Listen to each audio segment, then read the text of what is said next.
want to talk about? First, like I said upstairs, first and foremost, you know what I'm saying, you gotta pay your respects to Steve McNair.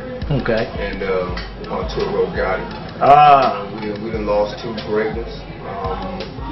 Unfortunately, it was by the hands of some dumb crazy bitches. You know what I'm saying? We don't catch up with. Right. Well, I'm kind of wondering now. I mean, should have Steve McNair. I mean, he's been a star for a while, right? Yeah, but I mean, hell, you know. I guess you never know, huh? The thing about it, you know, if you're gonna step out on the wife, she should probably be at least of drinking age. Right. Right. She did look a little tender, a little young. She was 20 years old. Was she 20? Had been in the country, only been in the country for a couple of years, so you know what I'm saying, from Iraq or you know what I'm saying, her family was from Iraq. Oh, fuck. You know what I'm saying? What's that nigga? I have no clue. But I mean, hell, they had been together for I don't know how long, so apparently he was rocking the cradle a little bit. Yeah, they've been, you know. I mean, she was, cause she had just turned 20 and. So he didn't start messing around when she first got to the country. Pretty much. Like 18. Something like that, you know what I'm saying? He didn't took the bitch to motherfucking South America.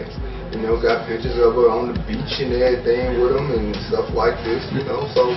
Now, it kind of struck me that his wife might be aware of the whole thing. Well, I don't know. That's how it kind of struck me. They got a big-ass house that was on the market.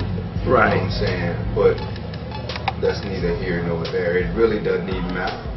No. You know, in Gotti's case, he got strangled by his fucking wife. Right. She roofied him. Right.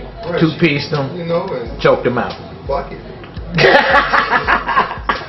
know, but I mean, if you go. And I just think it's ironic. Just finished up the All-Star game here in St. Louis, of course. Yes. What did you get from the All-Star game? Did you watch any of it? I mean, I've been reading the paper. And different things like that. You know, all these white folks around here is mad because they didn't really honor Stan Musial.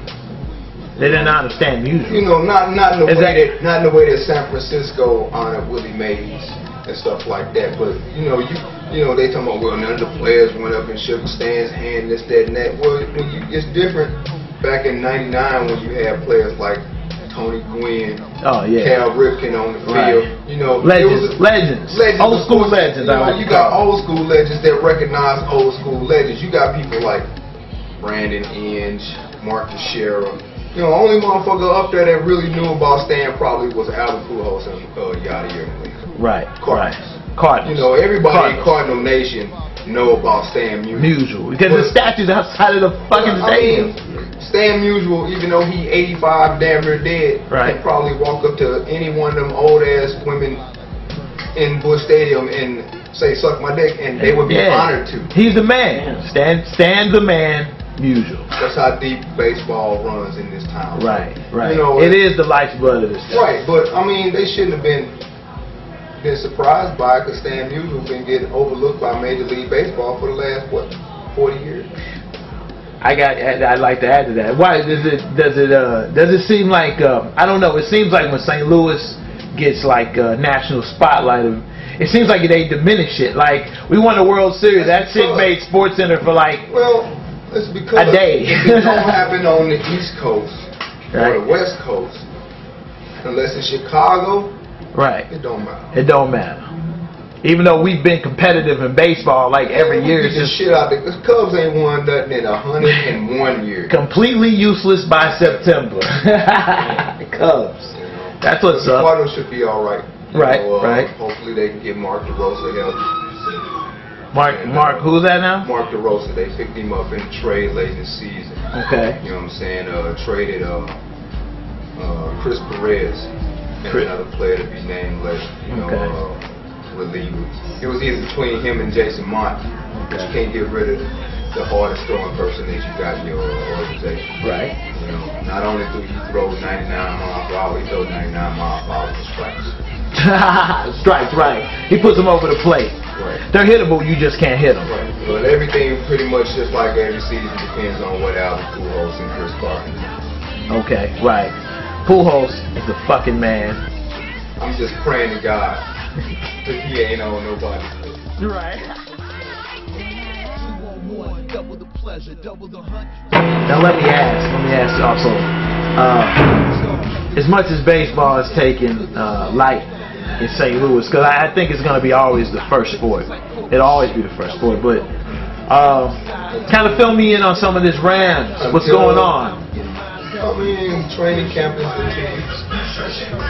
Training camp. God damn it, Chuck! I'm gonna nail you to that. I'm gonna get some hard answers out of you, Chuck. Man, no doubt. No doubt. We got training camp starting up in 2 weeks. What happened, Chuck?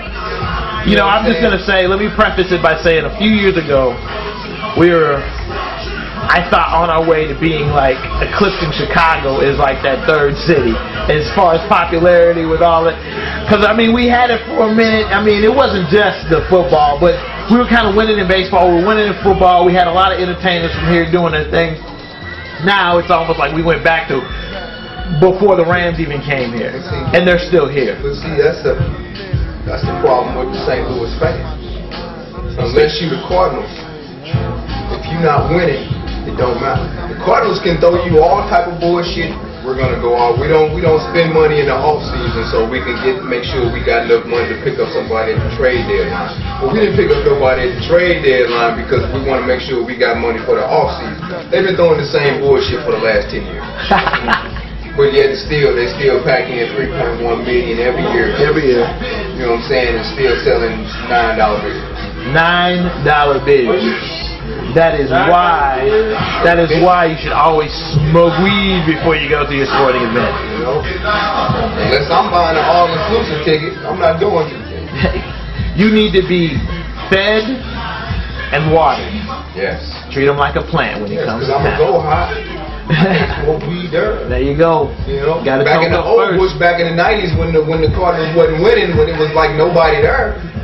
You know what I'm saying? You can go up to the top of Bush Stadium, spark up a couple of J's, catch the vendor, get you some cotton candy, you was great. That's tight. You know? It would be nothing like, hey, have you been in tell me about the new stadium. I have not been down to the new stadium. What's going on with that? Been down to the new Bush?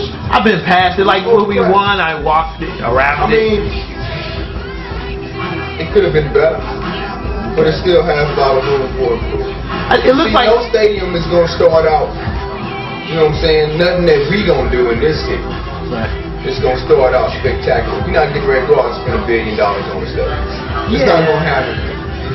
So, you might as well cancel that. It's not going to happen. What was wrong with Bush Stadium? You got a 40-year-old stadium that probably wasn't kept up right in the first place.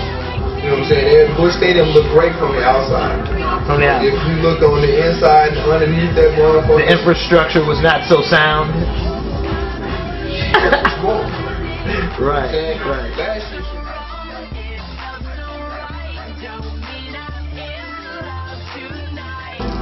All that stuff, it is what it is. That's why the Rams is in a spot. You know, they got with the lease that we currently have. The dome has to be in the top 8%, something like that, and that's never going to happen. Right. You know, when the dome was built only 10 years ago, it was state of the art. Right, but now it's not obsolete. But I mean, half the teams in the league got brand new stadiums. Yeah. Because it seems like almost every year I hear of a couple teams that like hold the city hostage. Like, we want a new stadium. We out this motherfucker. When the Rams was winning, right, the dome was great. Nobody complained about it at all. Right. You know, so winning brings a better attitude. I mean, don't get me wrong, they're making improvements to the dome, which, I mean, hell, it's only 10 years old. But in St. Louis, you're not going to, I don't want no open air stadium. No. I want to enjoy a game in December. I don't want to freeze my ass. No, I don't want an open air stadium. For real. I'm against it. I'm just against it. They can take what the original design is, you know, and go with it, because, you know, the roofs slides. Well, I mean, it don't slide open or nothing like that, but I mean, there's room for improvement. Right. I thought it split. No, it's not a retractable roof or nothing like that, but I mean, you can open it up or put, I don't know, something like that where they're gonna bring that more natural light in. They starting to make more all-inclusive areas for regular fans, and you know what I'm saying, they upgraded the stadium. They put $30 million into it this year. They put $30 million? Yeah.